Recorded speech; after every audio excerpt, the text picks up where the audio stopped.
السلام علیکم ورحمۃ اللہ تعالی وبرکاتہ۔ گمشدہ لڑکی کا مل جانا۔ اسی طرح ابو سعد کا بیان ہے کہ ان کی کنواری بیٹی فاطمہ ایک روز اچانک مکان کی چھت پر سے غائب ہو گئی۔ کافی کھوج لگایا گیا مگر اس کا کوئی پتہ نہ چل سکا۔ چنانچہ میں ہر طرف سے مایوس ہو کر شیخ عبد القادر کی خدمت میں حاضر ہوا۔ انہوں نے کہا کہ کچھ دور کرخ کا جنگل واقع ہے، آج رات تم وہاں چلے جانا اور 5ویں ٹیلے کے قریب زمین پر اپنے گرد ایک دائرہ کھینچ کر وہاں بیٹھ جانا۔ جس وقت تم دائرہ کھینچو تو یہ الفاظ پڑھنا: بسم اللہ فیہ عبد القادر رضی اللہ تعالی عنہ۔ جب کافی رات گزر جائے گی، جنات کی ایک جماعت تمہارے پاس آئے گی جن کی صورتیں بہت خوفناک اور ڈراؤنی ہوں گی، مگر ہمت سے کام لینا ہوگا۔ پھر اگلی صبح جنات کا سردار ایک لشکر کے ہمراہ تمہارے پاس آئے گا اور وہ تم سے وہاں آنے کا مقصد پوچھے گا۔ تم جنات کے سردار سے کہہ دینا کہ مجھے عبد القادر نے بھیجا ہے، اور اس کے ساتھ ہی تم اس کے سامنے اپنی بیٹی کا واقعہ بیان کر دینا۔ ابو سعد کا بیان ہے کہ جب میں شیخ صاحب کی ہدایت پر عمل کرتے ہوئے 5ویں ٹیلے کے پاس دائرے میں بیٹھ گیا تو خوفناک قسم کے چہرے چاروں اطراف سے میری جانب بڑھنے لگے، مگر ان میں سے کسی نے بھی دائرے کے اندر داخل ہونے کی جرأت نہ کی۔ تمام رات ڈراؤنی قسم کے چہرے جماعتوں کی صورت میں دائرے کے قریب آتے رہے اور مختلف طریقوں سے مجھے خوفزدہ کرتے رہے، مگر شیخ کی ہدایت کے مطابق میں ہمت کر کے ڈٹا رہا۔ پھر اگلی صبح جنات کا سردار خچر پر سوار ہو کر میرے پاس آیا اور مجھ سے میرے آنے کی وجہ دریافت کی۔ میں نے اسے بتا دیا کہ مجھے شیخ عبد القادر نے اس کے پاس بھیجا ہے۔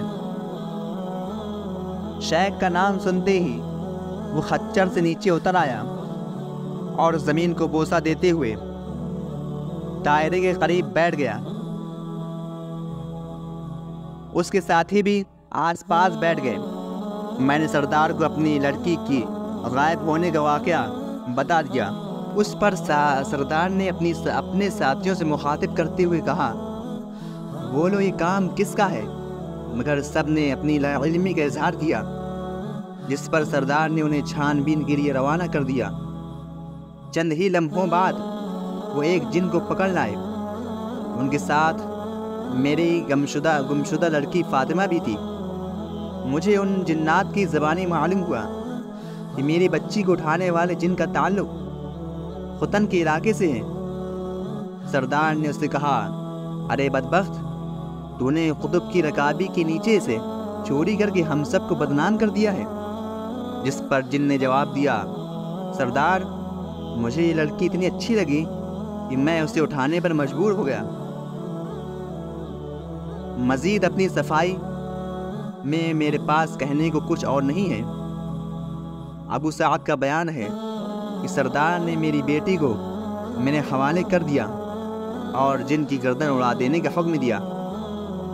پھر سردار مجھ سے مخاطب ہوا، حضرت شیخ عبد القادر سے میری طرف سے معافی مانگ کر عرض کرنا کہ میں اس واقعے کے بارے میں بے خبر تھا۔ جنات کے سردار نے شیخ کے بارے میں بتایا کہ وہ ان کے انتہائی فرما بردار ہیں، کیونکہ اللہ تعالیٰ نے انہیں جن و انس پر غلبہ دیا ہے، کیونکہ وہ سب کے شیخ اور دستگیر ہیں۔ لوگ آپ کو محی الدین بھی کہتے ہیں۔ ایک بار کسی شخص نے جب آپ سے اس کی وجہ دریافت کیا تو اس پر شیخ عبد القادر جیلانی نے اس شخص کو ایک واقعہ سنایا جو کچھ اس طرح سے تھا کہ ایک روز آپ بغداد کی طرف ننگے پاؤں نکل آئے۔ وہاں انہیں ایک انتہائی بیمار اور لاغر شخص دکھائی دیا جو کمزوری اور نقاہت کے باعث اپنے قدموں پر کھڑا بھی نہیں ہو سکتا تھا۔ شیخ عبد القادر کا کہنا ہے کہ اس شخص نے مجھے اپنے قریب آنے کے لیے کہا۔ جب میں قریب گیا تو اس شخص نے کہا کہ آپ مجھے بٹھا دیجئے۔ میں نے انہیں احتیاط کے ساتھ زمین پر بٹھا دیا، جس کے ساتھ ہی اس شخص کا جسم تندرست اور توانا ہو گیا اور چہرے پر بھی کسی قسم کی بیماری کے آثار باقی نہ رہے۔ میں دیکھ کر خاصا خوفزدہ ہوا کہ آخر معاملہ کیا ہے۔